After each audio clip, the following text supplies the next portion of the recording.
বিশ্ববাসীৰ বাবে সুখবৰ শান্তি চুক্তিৰ দিশে ইৰাণ আমেৰিকা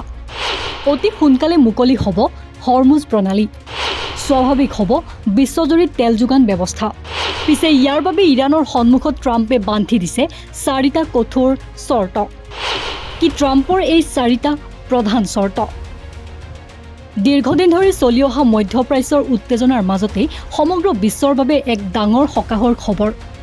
আমেৰিকাৰ ৰাষ্ট্ৰপতি ডোনাল্ড ট্ৰাম্পে ঘোষণা কৰিছে যে অতি সোনকালে আমেৰিকা আৰু ইৰাণৰ মাজত এক ঐতিহাসিক শান্তি চুক্তি স্বাক্ষৰিত হ'ব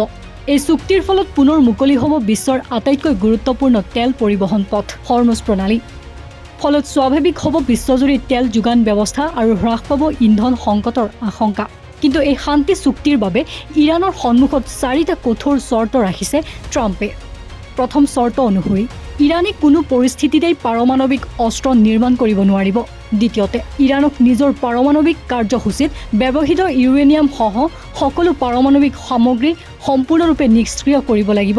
তৃতীয়তে চুক্তি স্বাক্ষৰৰ লগে লগে ইৰাণে বন্ধ কৰি ৰখা হৰমুজ প্ৰণালী সকলো দেশৰ বাবে পুনৰ মুকলি কৰিব লাগিব ট্ৰাম্পৰ চতুৰ্থ চৰ্ত অনুসৰি এই চুক্তিৰ বিনিময়ত ইৰাণক কোনো আৰ্থিক সুবিধা বা আমেৰিকাৰ নিষেধাজ্ঞাত বিশেষ ৰেহাই দিয়া নহ'ব ট্ৰাম্পে লগতে পূৰ্বৰ আমেৰিকাৰ ৰাষ্ট্ৰপতি বাৰাক ওবামাৰ আমলত হোৱা পাৰমাণৱিক চুক্তিক তীব্ৰ সমালোচনা কৰি কয় যে সেই চুক্তিখন অত্যন্ত শিথিল আছিল তেওঁৰ মতে সেই চুক্তিৰ বাবে ইৰাণে বহু আগতেই নিজৰ পাৰমাণৱিক শক্তি বৃদ্ধি কৰাৰ সুযোগ পাইছিল কিন্তু বৰ্তমান হ'বলগীয়া এই নতুন চুক্তি সম্পূৰ্ণ বিপৰীত য'ত ইৰাণৰ ওপৰত থাকিব কঠোৰ নিয়ন্ত্ৰণ ৰাষ্ট্ৰপতি ট্ৰাম্পে এই দাবীও কৰিছে যে ইৰাণৰ পাৰমাণৱিক কাৰ্যসূচী বৰ্তমান বহু পৰিমাণে নিষ্ক্ৰিয় কৰা হৈছে আৰু অৱশিষ্ট সামগ্ৰীসমূহ পৰৱৰ্তী সময়ত সম্পূৰ্ণৰূপে ধ্বংস কৰা হ'ব বিশেষ সামৰিক অভিযানৰ জৰিয়তে এই প্ৰক্ৰিয়া সম্পন্ন কৰা হ'ব বুলিও উল্লেখ কৰিছে ট্ৰাম্পে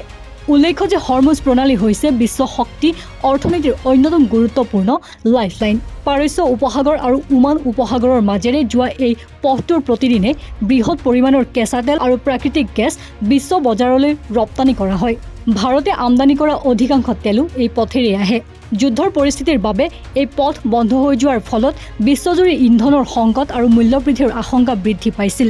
যাৰ পোনপটীয়া প্ৰভাৱ ভাৰতীয় গ্ৰাহকৰ পকেটত পৰিছে এতিয়া যদি এই শান্তি চুক্তি বাস্তৱায়িত হয় তেন্তে মধ্যপ্ৰাচ্যত সংঘাত হ্ৰাস পোৱাৰ লগতে ভাৰতসহ সমগ্ৰ বিশ্বৰ অৰ্থনীতিৰ বাবে ই এক ডাঙৰ স্বস্তিৰ খবৰ হিচাপে পৰিগণিত হ'ব news desk report north east নাও